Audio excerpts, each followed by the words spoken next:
Il paesaggio e i tecnici è il titolo della giornata di studio organizzata dalla sezione montagnanese di Italia Nostra, che si è svolta venerdì 16 marzo a Montagnana.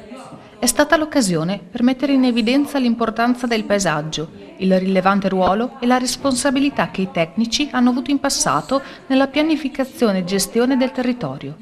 Esempi questi significativi a cui oggi ispirarsi, perché questo ruolo e questa responsabilità non sono venuti meno. Infatti l'Italia ha sottoscritto, assieme ad altri paesi, la Convenzione europea del paesaggio, anche se la strada verso la completa realizzazione di questa carta è ancora molto lunga.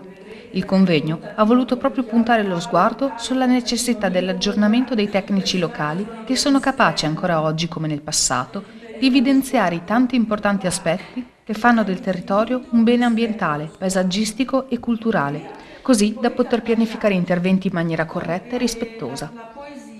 Hanno partecipato all'incontro amministratori e tecnici pubblici e privati, studenti, professionisti e rappresentanti di associazioni ed enti, mentre tra i relatori sono stati presenti studiosi di grande spessore, ma di varia estrazione,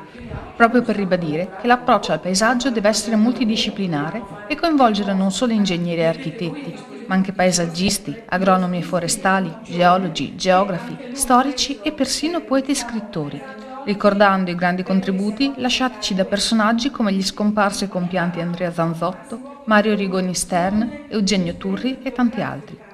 Il convegno si è chiuso con l'intervento di Costanza Lunardi, scrittrice e giornalista del quotidiano Brescia Oggi e della rivista Gardenia, che ha spiegato il significato di paesaggio dell'anima, titolo dell'intervento, ispirato al suo ultimo libro.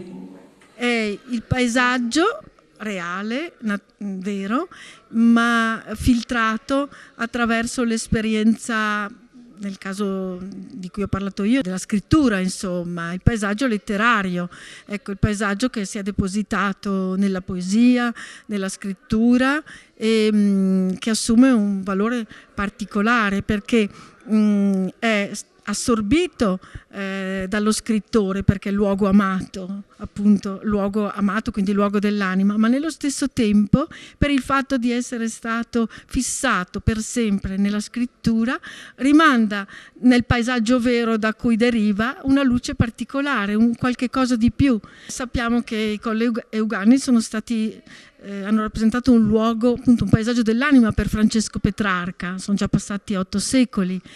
Però non possiamo non andare nei Colli Euganei senza pensare alle poesie di Petrarca, è impossibile. Quindi non sono soltanto quei colli, quei monti, ma sono quelli che hanno nutrito e renderanno immortale la poesia di questo grande poeta che è all'origine della nostra letteratura italiana. Io oggi ho parlato dell'amatissimo Andrea Zanzotto, che è un poeta internazionale, vabbè, è anche veneto, ha nutrito la sua poesia con questo suo rapporto simbiotico col paesaggio, proprio vissuto in maniera simbiotica col paesaggio, fino quasi ad ammalarsi, vedendo che cosa succedeva del paesaggio veneto man mano passavano gli anni. Infatti lui ha dichiarato, non tanto tempo prima di morire, ha detto: noi siamo quello che vediamo. E mi pare che questa sia un'espressione che dice molte cose. Se noi siamo quello che vediamo, sarà quindi necessario continuare a formare tecnici del territorio capaci di conoscerlo e valorizzarlo